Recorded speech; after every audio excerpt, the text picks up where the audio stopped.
Marcher sur l'Élysée, c'était l'objectif des Gilets jaunes réunis dans la capitale. Mais à quelques pas du palais, bloqués par les forces de l'ordre et dans un climat parfois tendu, les manifestants ont battu le pavé dans l'espoir d'être entendus.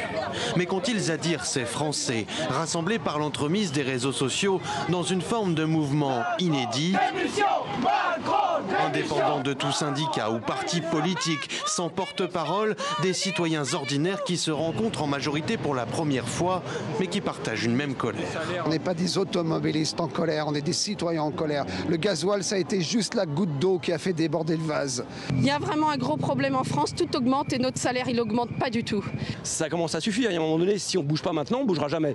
Retraités, salariés des classes moyennes, petits patrons, étudiants ou actifs au pouvoir d'achat raboté, un peu partout en France, de Bordeaux à Calais, de Rennes à Marseille, plus de 2000 rassemblements, blocages et autres barrages ont eu lieu, avec à chaque fois presque autant de revendications que de manifestants. On a de plus en plus d'impôts, de plus en plus de taxes et de moins en moins de services. Le but du jeu, c'est vraiment pas de manifester tous les samedis ou d'embêter les Français tous les jours. On va pas prendre le France en otage, c'est justement lui qu'on veut défendre. Je suis retraité à 73 ans, je fais 744 € par mois.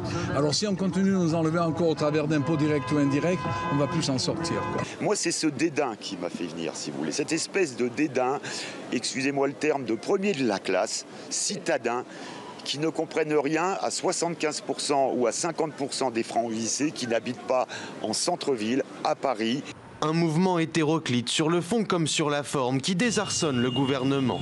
S'ils n'ont pas réussi à bloquer le pays comme certains l'envisageaient, les Gilets jaunes ont touché tout le territoire, notamment dans les petites communes rurales, avec parfois des débordements dramatiques. En Savoie, prise de panique devant des manifestants virulents, une conductrice qui emmenait sa fille chez le médecin a percuté mortellement une femme de 63 ans.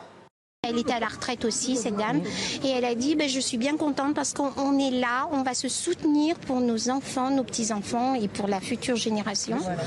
Et elle a dit, j'ai simplement répondu, j'espère qu'il n'y aura pas de casse et pas d'accident. Mais ce samedi soir, le ministère de l'Intérieur faisait état de plus de 100 blessés, dont 5 gravement, et plus de 50 personnes ont été interpellées, dont une quarantaine ont été placées en garde à vue.